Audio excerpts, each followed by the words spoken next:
Good day, and welcome once again to Learning Pharmacology with me, Nurse Myron. Today's episode will be all about the legal aspects of pharmacology in nursing practice.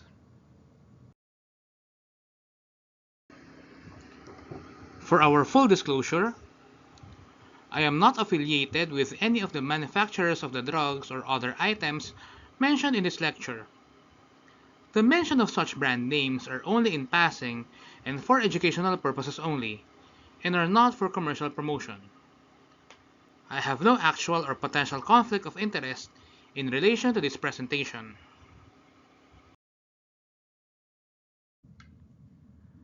Welcome to our episode on the legal aspects of pharmacology. As professional nurses, administering medications is one of our most critical daily responsibilities. Because the margin for error is zero, our practice must be firmly anchored in Philippine statutory laws and established legal doctrines.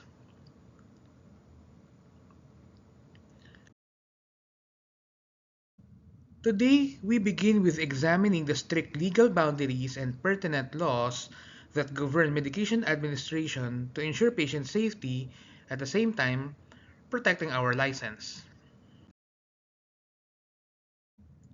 We start our legal review with the foundation of our profession, Republic Act 9173 or the Philippine Nursing Act.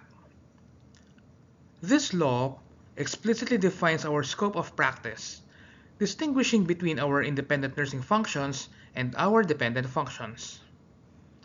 Under RA 9173, a nurse cannot legally prescribe or administer medications independently. We must secure a valid legal order from a licensed practitioner, such as a physician or a dentist. This establishes our direct accountability for safe administration of medications. Every time we give a drug, we are legally responsible for verifying that the order is valid. Building upon our professional law, we look at Republic Act 6675, the Generics Act of 1988. This law ensures the adequate supply and acceptance of drugs by their generic names. Legally, all medical prescriptions must use the generic name. Furthermore, the law restricts prescribing authority exclusively to validly registered medical, dental, and veterinary practitioners. Anyone else prescribing medications is committing the illegal practice of medicine. As a nurse, we must check that the generic name is clearly visible and correctly spelled on the order before preparing and administering the drug to avoid dangerous medication errors.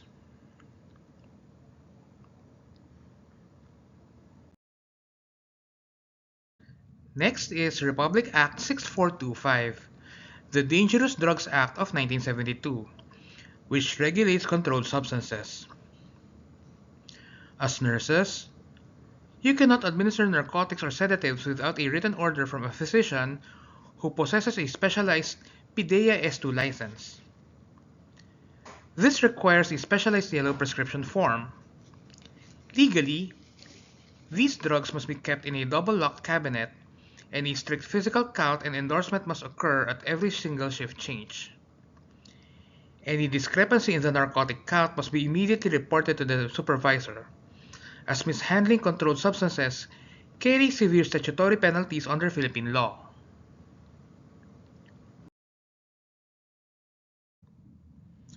Under Republic Act 5921, known as the Pharmacy Act, a prescription is not considered legally valid unless it contains complete practitioner details. This includes the physician's office address, professional registration number, and tax receipt number. It must also explicitly state the patient's name, age, and sex. If any of these elements are missing from the order, the prescription is legally incomplete. As a nurse, you have a duty to recognize these omissions and request a completed order from the physician before forwarding it to the pharmacy or administering the dose to the patient. Republic Act 7432, or the Senior Citizens Act, is another critical statute that intersects with nursing pharmacology, particularly in community, outpatient, or discharge coordination roles. This law ensures our senior citizens, those who are 60 and above, receive their mandated 20% discount on their essential retail medications. When planning patient discharge or conducting health education regarding medication compliance, nurses must advocate for the patient by ensuring that they are aware of their legal benefits. Ensuring access to discounted medications significantly improves long-term therapeutic adherence, prevents unnecessary readmissions, and helps our elderly population in managing chronic conditions safely and affordably. Following the protections set for our elderly, Republic Act 9442, which amends the Magna Carta for persons with disabilities, extends similar economic protections. This law grants a 20% discount and a value-added tax exemption on the purchase of essential generic and branded medications. For patients managing chronic physical, mental, or sensory impairments, this statute directly reduces the financial burden of care. As nurses, we must ensure that patients understand how to utilize their PWD IDs for retail prescriptions, thereby improving medication access, preventing financial non-compliance, and promoting clinical equity across diverse and vulnerable patient populations.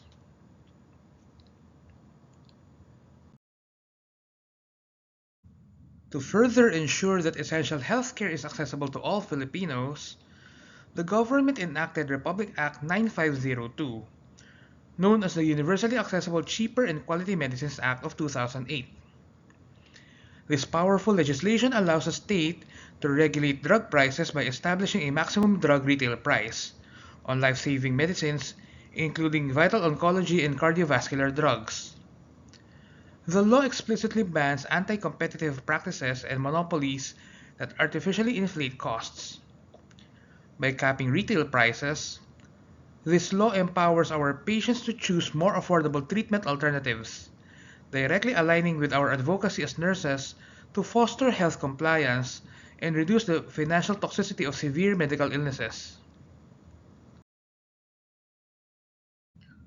After learning about the different laws, we now proceed to the scope of nursing practice in relation to pharmacology.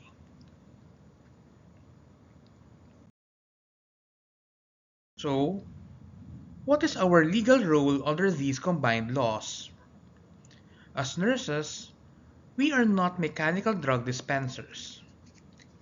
Legally, we act as a dedicated patient advocate, an educator who provides accurate drug information, and an evaluator who constantly monitors and verifies, reporting how a patient responds to a drug. This requires continuous, clear coordination with both prescribing physicians and dispensing pharmacists. If you notice a potential interaction or an unexpected side effect, your legal obligation as an advocate requires you to voice these concerns immediately and intervene to prevent patient harm.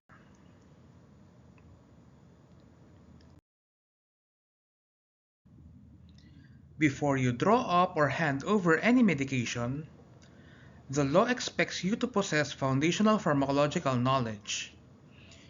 You must know the drug's exact therapeutic action, verify that the prescribed dose falls between the minimum and maximum safe limits, confirm the appropriateness of the chosen route, and fully anticipate potential untoward or adverse effects.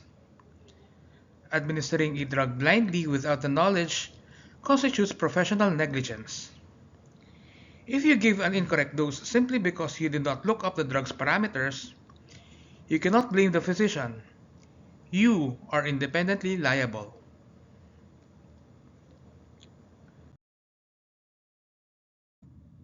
Let us clarify a critical point regarding intravenous therapy regulation. For many years, Philippine nurses operated under the old Board of Nursing Resolution No. 8, Series of 1994. This mandated the Association of Nursing Service Administrators of the Philippines, or ANSAP, certification for nurse IV therapists. However, this was already repealed. Today, our practice is governed by Bond Resolution Number 38, Series of 2016. Understanding this transition is vital to understanding where the legal authority for training now resides. It is important to state clearly that ANSAP is an accredited professional organization who provides excellent training and certification, but is not a government licensing body. Only the Professional Regulations Commission, or PRC, is mandated to provide licensure to nurses and all other professionals.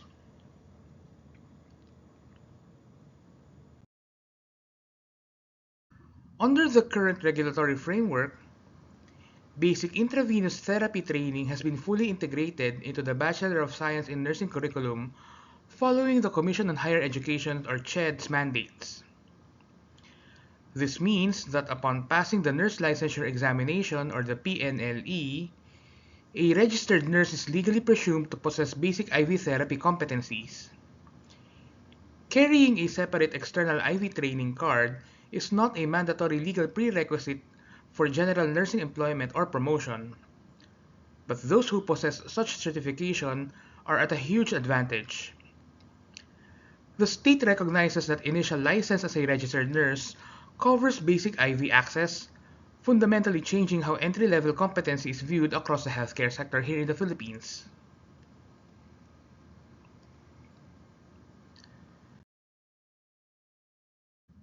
The legal responsibility of training has shifted to healthcare institutions and schools.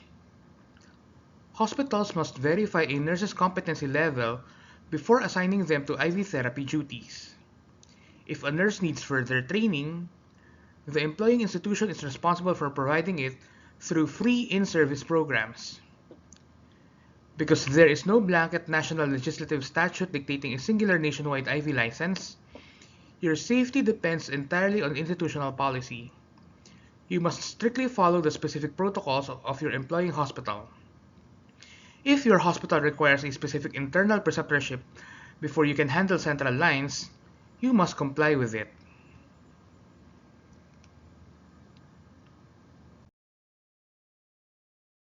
Now we move on to medication-related negligence. When medication errors occur, they fall under tort law as negligence or malpractice. Giving the wrong medicine, an incorrect concentration, an inappropriate route, or a wrong dose constitutes a breach of the standard of care. The vast majority of these errors occur simply because a nurse failed to properly check and verify the physician's original order against the medication sheet prior to administration. Taking shortcuts or relying on memory instead of physically checking the patient's records creates an immediate risk of legal liability and patient injury. Mistaken identity is another major source of litigation. This frequently happens when dealing with confused, pediatric, elderly, or unconscious patients who cannot verbally verify their names. Remember, administering any prescription medication without a valid doctor's order is an independent act of negligence and legally constitutes the illegal practice of medicine. You must always use at least 2 unique patient identifiers, such as the patient's full name and date of birth, then cross-reference them with a wristband before any medication touches the patient.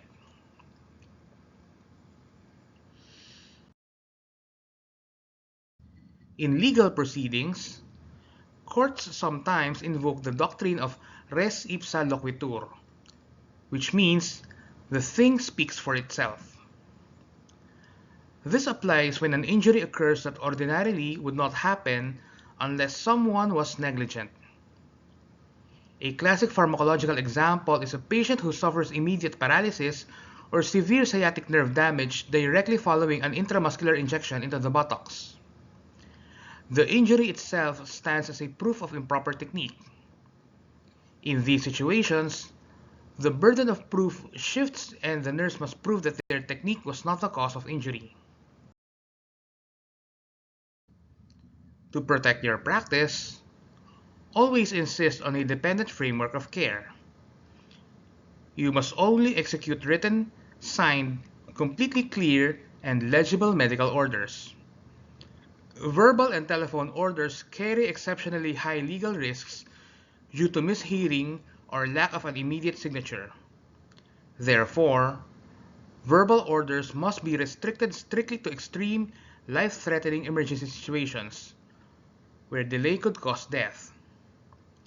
Outside of an active resuscitation or code status, there is no legal justification for accepting a verbal medication order in a standard nursing unit.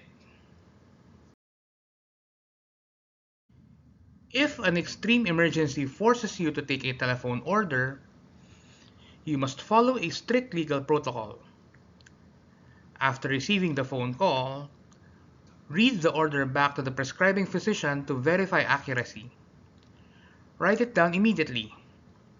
Sign the physician's name per your own initials. Note the exact time. And ensure that the physician physically signs the order within 24 hours. This clear documentation trail proves that you acted upon direct medical supervision and provides a verifiable timeline if the order is ever questioned during institutional review.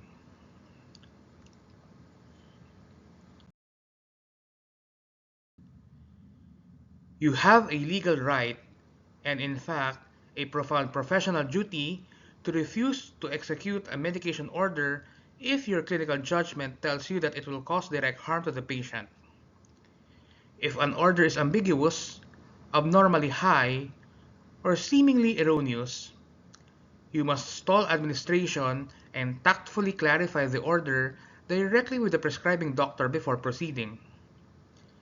Refusing an order is not insubordination. It is a legally protected act of patient advocacy designed to save lives and preserve the standard of medical care.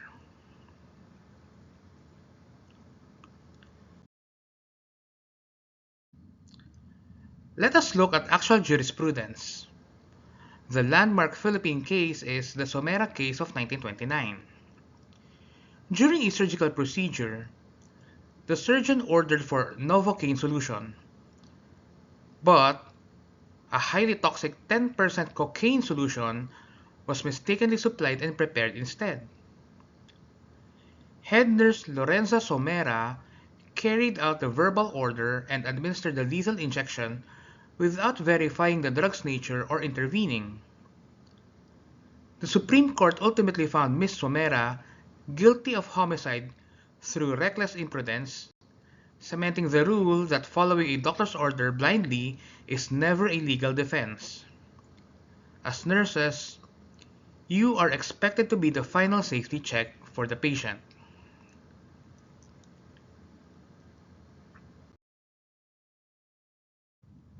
Another foundational textbook case is Norton versus Argonaut Insurance Company, a famous ruling from the Court of Appeals of Louisiana in the United States.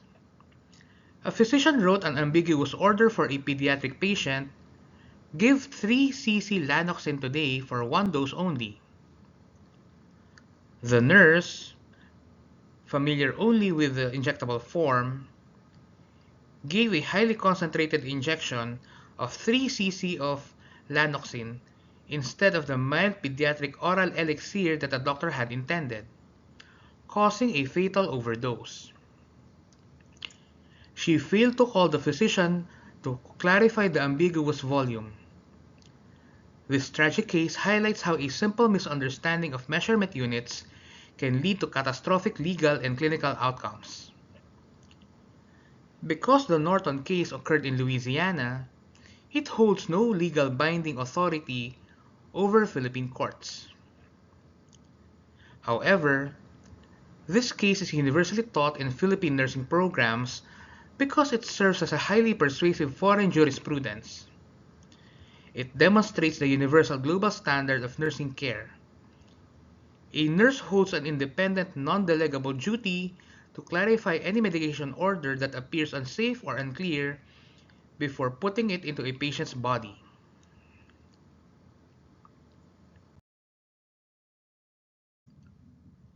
Finally, look at consent and medical records.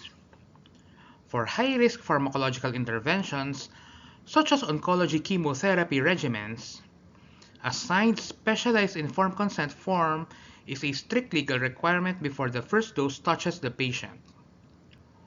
Once administered, you must document everything accurately on the chart or a specialized flow sheet. Note the drug, the dose, route, time, any patient reactions, and the therapeutic outcomes. In a court of law, the golden rule stands. If it was not charted, it was legally never observed or done.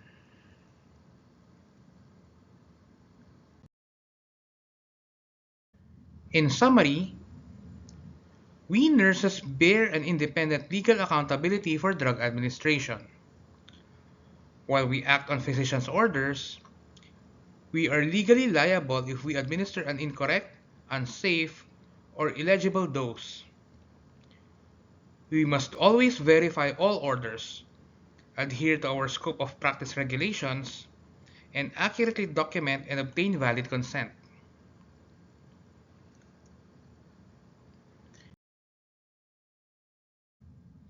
Thank you for watching our episode on the legal aspects of pharmacology in nursing practice, part of our series, Learning Pharmacology with me, Nurse Myron. I hope that you learned a lot, not only to protect our license, but also to uphold patient safety always. As always, continue enjoying learning.